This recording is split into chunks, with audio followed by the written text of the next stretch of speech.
always expected to be better in other places. Anyway, I am Nick Stone. I am the author of the novel Dear Martin, novel Odd One Out, another novel coming out in October called Jackpot. And because I am late, I will keep it brief so you guys have time to ask questions. I got started writing largely because I hated reading when I was younger. How many of y'all don't like to read? Be honest. Don't like to read? Same. Well, the reason I didn't like to read had to do with the stuff I was told I had to read, and I was never in it. So when you got to read a bunch of stuff that you're not in, or when you are in it, you're not reflected very positively, I think that has an effect on like whether or not you actually want to read books. So I met 3 black people in the books I had to read between 8th and 12th grade. Hello. The first was an escaped slave headed up a river with a little white boy. It was Jim from Huck Finn. The second was a man falsely accused of a terrible crime who then suffers a terrible fate because of it. Y'all probably read that one. What's that one? Mockingbird. There you go. To Kill a Mockingbird, Tom Robinson. And the third was a dude who was a nice guy, had big dreams, but couldn't do anything about them because he was black and growing up in like the 20s. That guy's name was Crooks from a book called Of Mice and Men. Did y'all read that one? Did y'all read Of Mice and Men?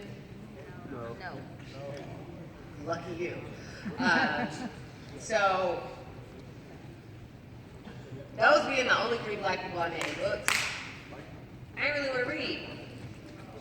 You don't want to read something you're not in. You don't want to read nothing boring. Y'all think reading is boring? You read a lot of boring books, I'm sure. Or you're supposed to read a lot of boring books. Yeah. So I eventually decided to make it my mission to write books that aren't boring. Can I see that? I'm gonna read from this thing. Anybody read it already? Me. I read it. All right, this is chapter 1. From where he's standing across the street, Justice can see her. Mellow Taylor, ex-girlfriend, slumped over beside her Benz on the damp concrete of the Farm Fresh parking lot. She's missing a shoe, and the contents of her purse are scattered around her like the guts of a full party popper. He knows she's stone drunk, but this is too much, even for her. Just shakes his head, remembering the judgment all over his best friend Manny's face as he left Manny's house not 15 minutes ago. The walk symbol appears. As he approaches, she opens her eyes, and he waves and pulls his earbuds out just in time to hear her say, "What the hell are you doing here?"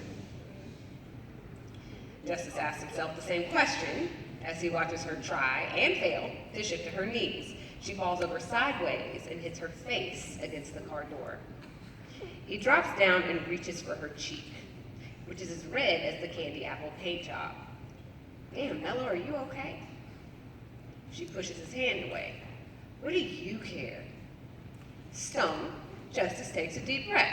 He cares a lot, obviously. If he didn't, he wouldn't have walked a mile from Manny's house at 3 in the morning. Manny's of the opinion that Mello's the worst thing that ever happened to Just, so of course he refused to give his boy a ride. All to keep his drunken disaster of an ex-girlfriend from driving. He should walk away right now, Justice should. But he doesn't. "Jessica called me," he tells her. "That's skank. Don't be like that, babe. She only called me because she cares about you." Jessa had planned to take Mella home herself, but Mel threatened to call the cops and say she'd been kidnapped if Jessa didn't drop her in her car. Mella can be a little dramatic when she's drunk. "I'm totally unfollowing her," she says, case in point, in life and online. Justice shakes his head again. "I just came to make sure you get home okay." That's when it hits Justice that while he might succeed in getting Mello home, he has no idea how he'll get back. He closes his eyes as Manny's words ring through his head. "This Captain Save-A-Hope thing is gonna get you in trouble, dog." He looks Mello over. She's now sitting with her head leaned back against the car door, half asleep, mouth open. He sighs. Even drunk, Just can't deny Mello's the finest girl he's ever laid eyes, not to mention hands on. She starts to tilt, and Justice catches her by the shoulder to keep her from falling. She startles, looking at him wide-eyed, and Jess can see everything about her that initially caught his attention.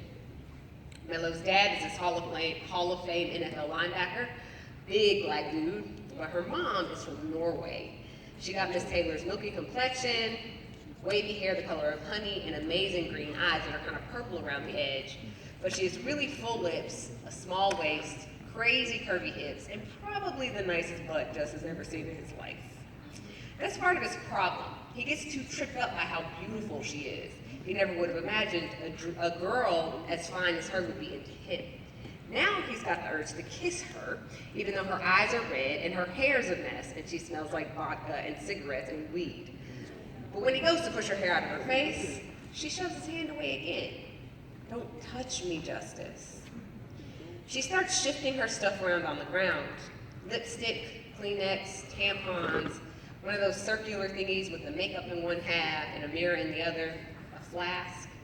Ugh, where are my keys? Justice spots them in front of the back tire and snatches them up. You're not driving, Melo. Give them. She swipes for the keys but falls into his arms instead. Justice props her against the car again and gathers the rest of her stuff to put it in her bag, which is large enough to hold a week's worth of groceries. What is it with girls and purses the size of duffel bags? He unlocks the car, tosses the bag on the floor of the back seat, and tries to get Melo up off the ground. Then everything goes really wrong, really fast. First, she throws up all over the hoodie Jess is wearing, which belongs to Manny, who specifically said, "Don't come back here with throw up on my hoodie." Perfect. Jess takes off the sweatshirt and tosses it into the back seat.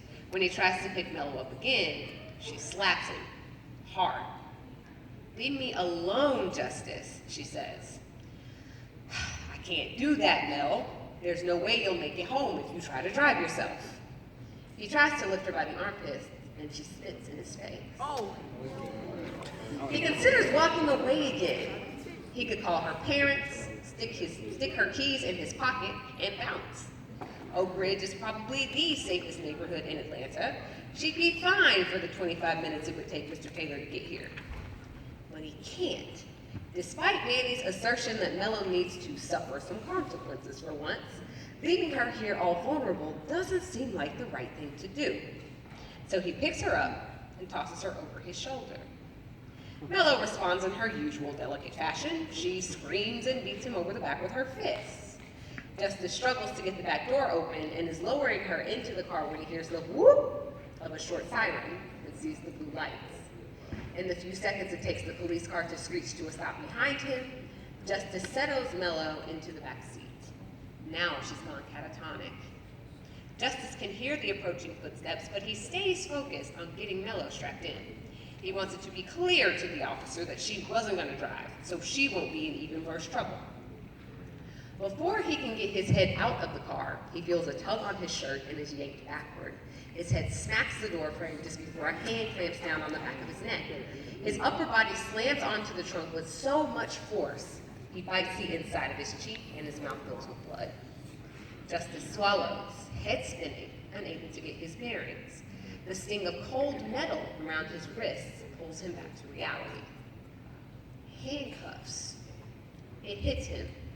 Melo's drunk beyond belief in the backseat of a car she fully intended to drive, yet Juss is the one in handcuffs.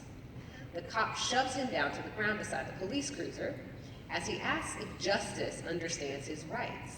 Justice doesn't remember hearing any rights, but his ears had been ringing from the 2 blows to the head, so maybe he missed them. He swallows more blood. "Officer, this is a big misunderstanding," he starts to say, but he doesn't get to finish because the officer hits him in the face. "Don't you say shit to me, you son of a bitch. I knew your punk ass was up to no good when I saw you walking down the road with that hood on." So the hood was a bad idea. Earbuds too. Probably would have noticed he was being trailed without them. "But officer, you keep your mouth shut." The officer squats and gets right in Justice's face. "I know you're kind. Punks like you wander the streets of nice neighborhoods searching for prey. Just couldn't resist the pretty white girl who locked her keys in her car, could you? Except that doesn't even make sense. If Mel had locked her keys in the car, Justice wouldn't have been able to get her inside of it, would he? Justice finds the officer's nameplate. Castillo, it reads, though the guy looks like a regular white dude. Mama told him how to handle this type of situation, though he must admit he never expected to actually need the advice. Be respectful, keep the anger in check, make sure the police can see your hands, though that's impossible right now. Officer Castillo, I mean you no disrespect, I told your punk ass to shut up. He wishes he could see Mello, get her to tell this cop the truth, but dude is blocking his view. Now, if you know what's good for you, you won't move or speak. Resistance will only land you in deeper mess, got it? Cigarette breath and flecks of spit hit Justice's face as the cop speaks, but Justice fixes his gaze on the glowing green F of the Farm Fresh sign. Look at me when I'm talking to you, boy. He grabs Justice's chin. I asked you a question. Justice swallows, meets the cold blue of Officer